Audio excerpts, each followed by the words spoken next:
सिंधुमती तपाजी मस्की आळकुटीपाशी मस्कीवाडी त्या मस्कीवाडीची मी पण मला नेहमी उपासायची सवय नेहमी पुनवकर गुरुवारकर शुक्रवारकर शनिवार असं सारखी मला आज श्रावण महिन्याचा मला अख्खा प्रदोष एकादशी सोमवार मला आला अशक्तपणामुळं माझ्या एका हाताला गाठ्याने म्हणा कसंही म्हणा पण माझ्या एका हाताला असं पॅरलीस झाल्यासारखं झालं.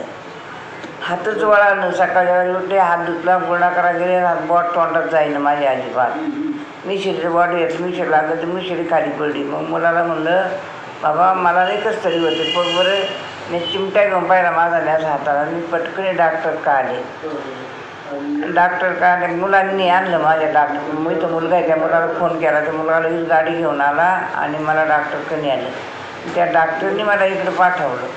उपलेनच्या डॉक्टरांनी तुम्हाला इकडे पाठवलं? हा उपलेन. इकडे आले होते तेव्हा काय काय त्रास होत होता तुम्हाला? मला इकडे आल्यावर हात माझा उचलतच नव्हता अजिबात बोट हालत नव्हते हात हालत नव्हता काय हालत नव्हतं जीवन असल्यासारखा हात होता तुम्ही असं धरून आणला होता हात थोडा सुजला होता तुमची कंबर दुखत होती तुमचे अजून काय काय त्रास होत होता? मान दुखत होती अजून मान दुखत होती पोटऱ्या मांड्या कंबर सगळं दुखत होतं. बोट तर अजिबात उळत नव्हती बोट अजिबात जेवता येत नाही काय हातातलं उलट नाही नुसतं काहीच करता येत नव्हतं. पण या डॉक्टरमुळे मी चांगली जाईल. आता दोन्ही हात असं करा इकडे इकडे इकडे थोडं इकडे करा करा सरळ करा पूर्ण सरळ हात वर करा हात दोन्ही हात वर हात खाली. आता व्हायला लागले का?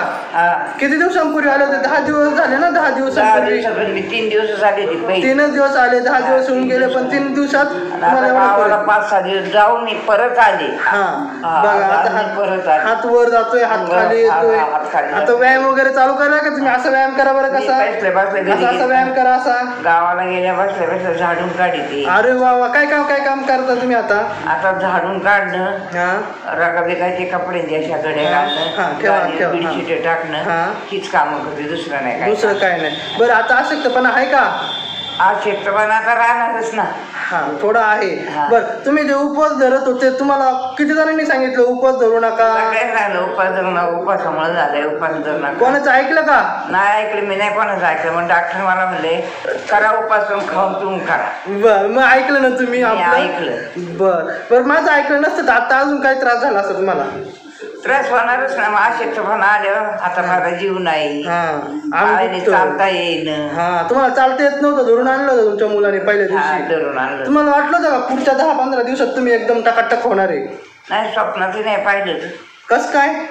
स्वप्नातही नाही पाहिलं मी नीट होईन म्हणून. का आता गेले कामातून आपण असं वाटलं होतं का? मग कस काय नीट झाले? डॉक्टर चांगले मिळाले 7 तास तिथे सगळं चांगलं होतं. डॉक्टरांनी काय काय व्यायाम दिले काय मशीन लावलं? बरं मशीन आणि व्यायामानेच बरं झाले ना तुम्ही? आपल्याकडे मशीन गोळ्या दिल्या का? मी इंजेक्शन दिल्या नाही दिल्या काही इंजेक्शन नाही काय नाही शॉक दिलेले फक्त शॉक शॉक देतो मी शॉक देऊन तुम्ही बरे झालेले आहात. मी बदलली मला ते नाही सांगतो. मग मला एक सांगा तुमच्या समोर किती जण बरे झाले? माझ्या समोर येत्यात जात्यात बरेच बरे झाले. आता ज्याला वाटन त्यांनी ज्याला वाटन का आपण ही सांगली डॉक्टर चांगले मग आपण जायचं ते त्यांची इच्छा. त्याची इच्छा. तुम्ही असताना कोणकोणत्या आजाराचे पेशंट पाहिले तुम्ही कोणते पाहिलं का? कंबर दुखीचा पेशंट किंवा हात दुखीचा खांदे दुखीचा कुणी पाहिलं का? आलेले तुमच्या माझ्याकडे आलेले कोण पाहिले काय काय पाहिलं? एक बाई माझ्यासारखी आजी आल्या होत्या त्यांचे असं गुडघे ते पण नीट झाले बरं का? नीट झाले सगळे नीट होतात आपल्याकडे. तुम्ही नीट झाले म्हणजे बाकीचे नीटच होणार आहे. तुमचा कसा त्रास होता? आता कसं आहे ज्याची त्याची इच्छा बरोबर झाली. मी लवकर झाली 9-10 दिवसात मला उपलेने डॉक्टर नीट केले. डॉक्टर खूप भारी ते पण ते एक नंबर उपलेनच्या सर्जननी तुम्हाला इथे पाठवलं ना ते एक नंबर डॉक्टर आहे. त्यांनी तुम्हाला हा सल्ला दिला म्हणून तुम्ही पटकन बरे झालेले आहात. त्यांच्या गोळ्या औषधं वगैरे घेताना तुम्ही एक नंबर डॉक्टर आहे. श्री हॉस्पिटल उपलेनचं डॉक्टर शिरूर मधले डॉक्टर आहेत. पॅरालिसिससाठी 1 नंबर आहे. डायबिटीज पेशंटसाठी 1 नंबर आहेत. त्यांच्याकडे सर्वांनी डायबिटीज वगैरे त्याच्यासाठी BP साठी त्यांच्याकडेच जावे ही पण माझी सर्वांना इच्छा म्हणजे माझी मनोकामना आहे. दुसरी गोष्ट दुखण्यासाठी जर दुखत असलं कोणाचं गुडघे दुखी कंबर दुखी डॉक्टरले मायाळू जे उपलीन डॉक्टर मायाळू आहे ना सुंदर बोलणं नाही नाही ते एक नंबर डॉक्टर आहे ते प्रामाणिक डॉक्टर आहेत माझा बहिणीचा मुलगा डॉक्टर आहे तो पण असाच आहे हा ना काय तुमचे त्यांची यांची शिक्षण जास्त यांनी झालंय बरोबर बरोबर बरोबर डॉक्टर मी याच्यातला आहे नाही सगळेच डॉक्टर मोठेच असतात ते त्यांच्या परीने हा सांगतो तुम्हाला कमी याच्यातला म्हणजे कसं शिक्षणाचं सांगते शिक्षणाचं सांगतात बरोबर बरोबर बरं नसांसाठी आपल्याकडे यायला पाहिजे की नाही लोकांनी यायला पाहिजे ना का बरं आपल्याकडे काय असं काय वेगळे काय आपल्याकडे काय असं म्हणजे आता माणूस तर लवकर नीट होतं हाताला पायाला मग त्या राख्या सुजी ती राखी म्हणून यायला पहिले पाहिजे 2 दिवस तुम्ही माझं ऐकत होते का उपवास धरू नका तुम्हाला वाटत होतं काय मी नाही करणार मी लहानपणीपासून करते आता कसं काय सोडणार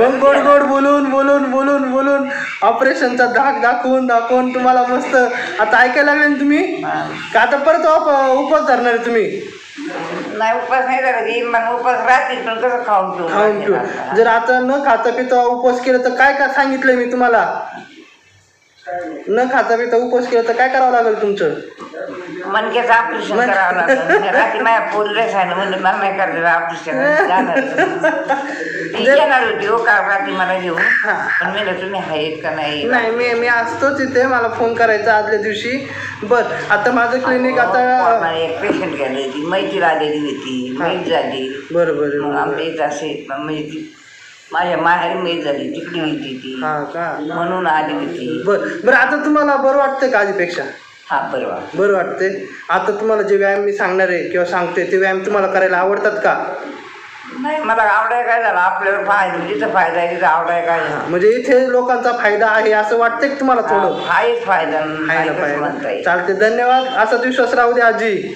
असंच राहील आणि मी परत कधी मला वाटलं ना मला लय त्रास होते तर मी इथंच येईल धन्यवाद आजी धन्यवाद